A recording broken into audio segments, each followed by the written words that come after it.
Comencemos ahora con el tema de coordenadas polares. Coordenadas polares es un nuevo sistema en el cual nosotros vamos a referenciar a los puntos en el plano. Vamos a recordar, antes de ver coordenadas polares, qué sucedía con coordenadas rectangulares. Cuando tú manejas coordenadas rectangulares, pues el sistema está conformado por los siguientes elementos. Primeramente, dos ejes que tienen las características de ser perpendiculares entre sí. Entre estos dos siempre hay un ángulo de 90. Los ejes marcan con respecto a un punto de referencia, que en este caso sería el origen, las cantidades positivas y las cantidades negativas, tanto en el eje horizontal como en el eje vertical. Y se le llamaba sistema de coordenadas rectangular, o se le llama sistema de coordenadas rectangular, porque cuando tú ubicas cualquier punto, por ejemplo este de aquí, digamos que tuviera las coordenadas 2,3, pues es el resultado de dibujar un rectángulo que tiene como base 2 unidades y como altura 3 unidades. Por eso se le llama sistema coordenado rectangular. Ahora nosotros vamos a trabajar con otro sistema de referencia. Esto porque más adelante, cuando estemos resolviendo ciertas integrales, es más conveniente y más sencillo resolverlas en otros sistemas coordenados. Pero por lo pronto hablemos mientras de qué son las coordenadas polares. Para nosotros ubicar un punto en el plano a través de estas coordenadas, necesitamos de dos elementos mínimos. Uno de ellos sería un punto. Ese será nuestro punto de referencia para todas las distancias. Y a dicho punto le vamos a llamar polo. Entonces el polo viene a ser nuestro origen del sistema coordenado. Polo, o también le podemos llamar origen. ¿Y para qué me va a servir el polo? Me va a servir para medir distancias. Distancias a lo largo de ciertas líneas rectas. También voy a necesitar una línea horizontal que se prolonga infinitamente, a la cual le vamos a llamar nosotros eje polar. El eje polar me va a servir como línea de referencia para medir ángulos. Entonces acá, esto que no se nos olvide, es nuestra referencia para distancias. Todas las distancias que se midan son a partir de ese punto. Y este es nuestra referencia para ángulos. Todos los ángulos que se midan son a partir de esa línea. Y la convención es que sea en un sentido antihorario, simplemente para que tenga signo positivo. Los puedes medir en sentido contrario, sí, pero lo indicas a través de un signo menos. De forma entonces que cuando tú quieres ubicar un punto, por ejemplo, este punto de aquí, lo vas a tener que hacer a través de dos cantidades. El par ordenado sería R, que va a representar la distancia que hay entre el polo y el punto medido en línea recta. Eso es la distancia R. Y luego también tendrás que especificarlo a través de otra cantidad que será teta. Y teta pues se va a referir al ángulo que se forma con respecto al eje polar. Entonces en coordenadas polares, esos van a ser nuestros pares ordenados. R, teta. Repito, R siempre será la distancia desde el origen hasta el punto, Y θ será el ángulo medido en sentido antihorario para que tenga signo positivo y con respecto al eje polar. Hagamos los siguientes ejemplos. Pensemos, por ejemplo, que queremos ubicar en coordenadas polares el punto 2,25 grados. Más adelante los ángulos los vamos a estar expresando en radianes, pero ahorita nuestros primeros ejercicios, los ángulos van a estar en grados. Necesitamos definir nuestro sistema de referencia. Tendríamos nosotros nuestro eje polar y tendríamos nuestro polo. Cuando tú ubicas un punto en coordenadas polares, tienes que pensar en su analogía en coordenadas rectangulares, es decir, ¿cómo lo hacíamos nosotros? Mira. Rápidamente, en coordenadas rectangulares, si tú querías ubicar un punto sobre una curva, lo que hacías primero era definir para qué valor de x evaluar a tu función y por correspondiente tendrías un valor de y. En coordenadas rectangulares nosotros buscábamos tener relaciones entre x y y, o dicho de otra forma, que y dependa de x. Ahora, en coordenadas polares buscamos relaciones entre r y θ, dicho de otra forma, que r dependa del valor de θ. Así que bueno, similar a esto, donde primero ubicaba el valor de x y luego ubicaba el valor de y, acá θ es nuestra variable independiente, así que primero voy a definir el valor de θ. Y para definir los valores de θ, pues voy a hacer una línea recta que tenga justamente esa inclinación. Entonces, más o menos, el dibujo no está hecho a escala, pero podríamos sin problema decir que aquí es donde están nuestros 25 grados. Ya tengo la inclinación. Ahora, sobre esa línea recta que se dibuja, necesitamos nosotros recorrer una distancia de 2 unidades. A veces esa distancia puede ser negativa, así que necesitamos ver dentro de todo este segmento, dentro de toda esta recta, entender cuál será la parte positiva o cuál será la parte donde ubique los valores de R positivos y cuál será la parte donde ubique los valores de R negativos. Una regla informal que puede servirnos por mientras es que tu recta, tu eje radial, se va a dividir en dos partes con respecto al polo. Hay una parte aquí y hay una parte acá. La parte donde esté la flechita siempre será para los valores de R positivos. Esa será nuestra regla. La porción de la recta, o sea, de toda esta recta, donde esté nuestra punta de flecha del ángulo θ, representará la parte positiva. Así que bueno, dicho eso, toda esta sección son los valores de R positivos y toda esta sección serán los valores de R negativos. Nos están pidiendo a nosotros que nos movamos 2 unidades con respecto al polo. Entonces nosotros nos moveríamos por aquí las 2 unidades y ahí es donde tendríamos nosotros a nuestro punto 2,25 grados.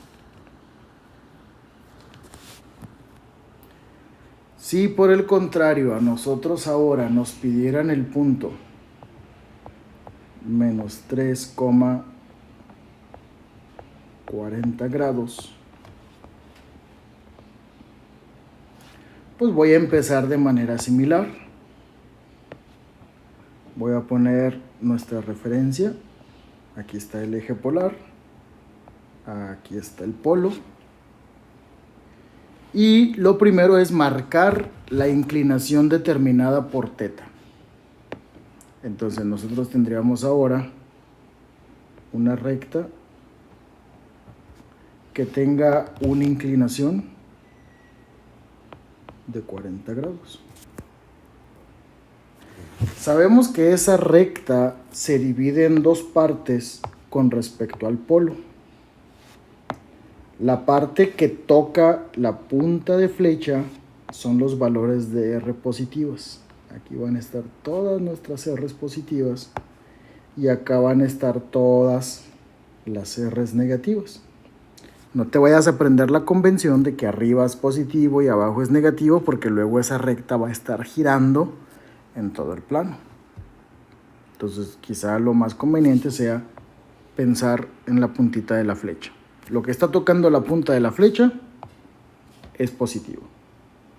Entonces nosotros marcaríamos una distancia de 3 unidades. Pero como es negativa, en lugar de marcarla hacia acá, la voy a marcar hacia este lado. Y aquí es donde tendríamos nuestro punto, menos 3,40. O sea, ten en cuenta que nos referimos como menos 3 a toda esta longitud. En distancia es 3 unidades, pero el signo menos nomás te está indicando el sentido en el que la estás midiendo.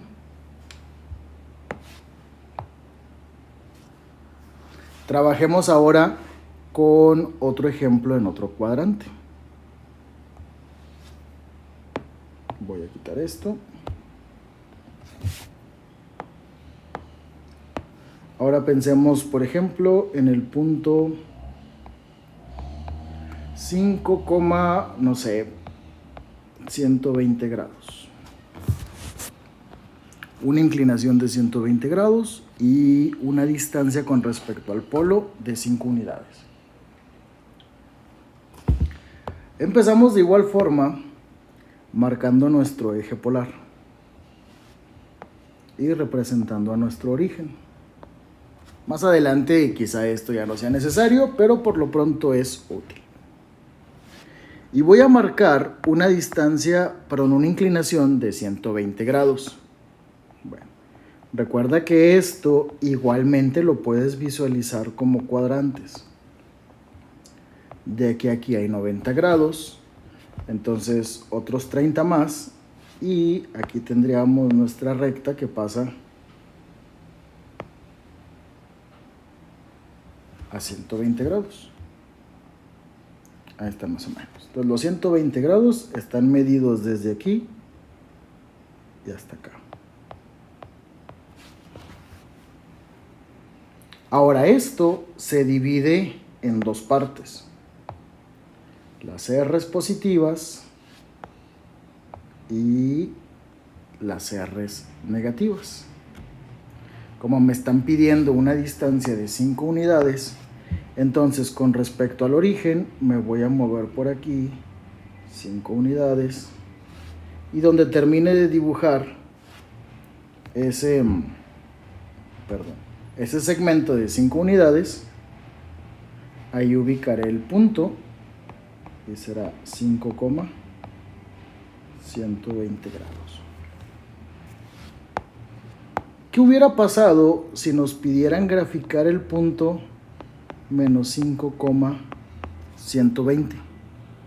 Pues que en lugar de haberlo dibujado hacia arriba, o el segmento de recta, en lugar de haberlo trazado hacia arriba, tendría que haberlo trazado hacia abajo. Y estos dos segmentos tienen la misma longitud, pero aquí estaría menos 5,120 grados. Entonces, muy sencillo, primero trazas la recta con determinado ángulo y sobre esa recta definirás la longitud, si la longitud es positiva o si la longitud es negativa. O sea, esto de aquí es lo que es R y esto es R.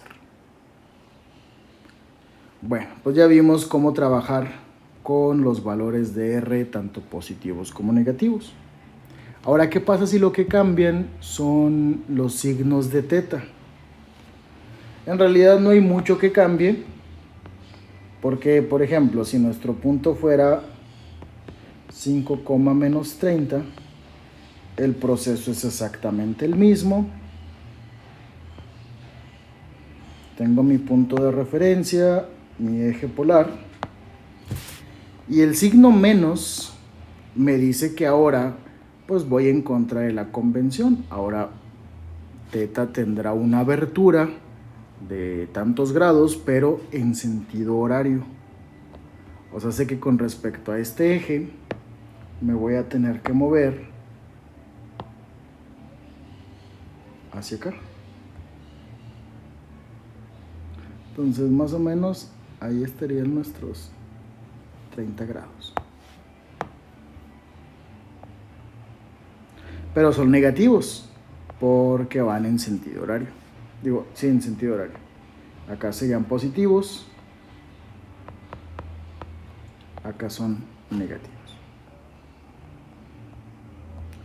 Y ahora lo único que queda definir es la longitud con respecto al polo sobre el eje que acabamos de dibujar o la recta que acabamos de dibujar. Entonces me dice que son 5 unidades con respecto al polo positivas. Este sería el segmento de las R's positivas. Entonces simplemente me voy a mover 5 unidades por aquí. Termino de dibujar el segmento de 5 unidades y aquí estaría 5, menos 30. Si necesitáramos el punto menos 5,30, perdón, menos 5, menos 30, entonces pues tengo la misma inclinación, pero ahora estaría dibujándolo hacia acá.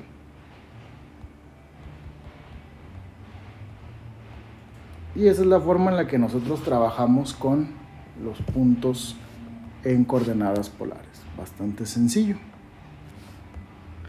Claro que hay una forma de migrar entre sistemas coordenados.